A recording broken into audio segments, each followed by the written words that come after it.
الحمدللہ رب العالمین وبہ نستعین والصلاة والسلام علی رسولہ الکریم اما بعد اعوذ باللہ من الشیطان الرجیم بسم اللہ الرحمن الرحیم ومن آیاتہ ان خلق لکم من انفسکم ازواجا لتسکنوا الیہا وجعل بینکم مودۃ ورحمہ صدق اللہ العظیم۔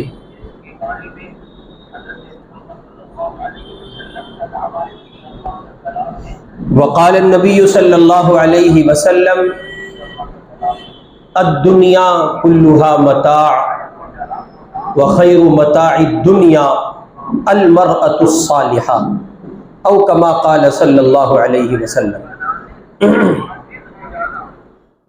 گزشتہ ہفتے آپ حضرات کی خدمت میں یہ بات پیش کی گئی تھی کہ آئندہ گفتگو کا جو عنوان ہوگا وہ میرڈ لائف میں تناؤ کا حل۔ شادی شدہ زندگی میں ایک مرد کو جن مسائل کا سامنا ہوتا ہے وہ اتنے پیچیدہ اور کٹھن ہوتے ہیں کہ اگر ان مسائل کا حل نہ ہو تو آدمی کا سکون غارت ہو جاتا ہے اور جیتے جی زندگی جہنم بن جاتی ہے۔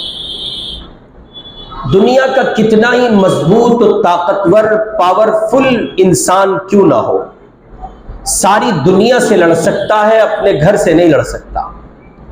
دنیا کی ہر طاقت سے لڑ سکتا ہے، بیوی سے نہیں لڑ سکتا۔ اس لیے نہیں کہ وہ بیوی کے سامنے کمزور ہے، اس لیے بھی نہیں کہ وہ بیوی کو کچھ کہہ نہیں سکتا، اس لیے بھی نہیں کہ بیوی کا مائکہ اس کا گھرانہ بہت پاورفل ہے، اور بہت سی وجوہات آپ شمار کر سکتے ہیں۔ اصل میں اس کی بنیادی وجہ یہ ہوتی ہے کہ یہ رشتہ پروردگار نے اس انداز پر تخلیق کیا ہے کہ اس رشتے میں ہزار کوششوں کے باوجود مرد کو ہارنا پڑتا ہے رشتہ بچانے کے لیے۔ اور اگر مرد ہارنا نہیں چاہتا، مرد جیتنا چاہتا ہے تو نتیجے میں رشتہ آدمی رشتہ ہار جاتا ہے، رشتہ کھو بیٹھتا ہے۔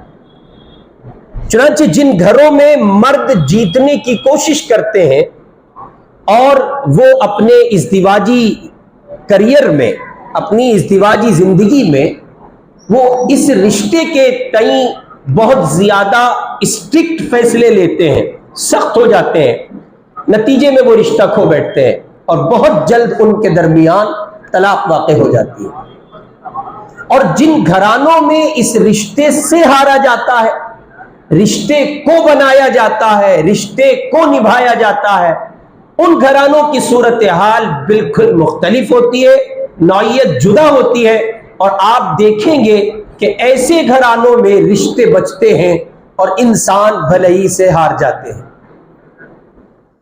پھر ایک بات یہ یاد رکھیں کہ مرد ہو یا عورت، مرد ہو یا عورت، گھر کی لڑائی دونوں کو وقت سے پہلے بوڑھا کر دیتی ہے۔ عورت کا حسن جاتا رہتا ہے، عورت کی امتیازی حیثیت کا خاتمہ ہوتا ہے، عورت کی اس پوزیشن کا، اس صورتحال کا خاتمہ ہوتا ہے جو عہد شباب میں ایک خاتون کے پاس ہونا چاہیے۔ اور مرد دنیا جہان کی ٹینشنوں، الجھنوں، مسائل اور مصائب سے لڑ سکتا ہے، لیکن گھر کی لڑائی اس کے لیے ناقابل تحمل ہوتی ہے۔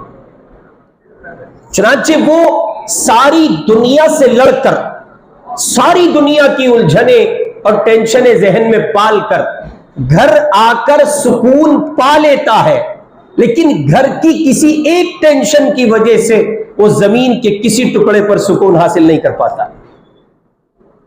اس لیے کہ یہ جو رشتہ ہے، اصل میں یہ رشتے کی خوبی ہے، رشتے کا خاصہ ہے کہ آپ اس رشتے میں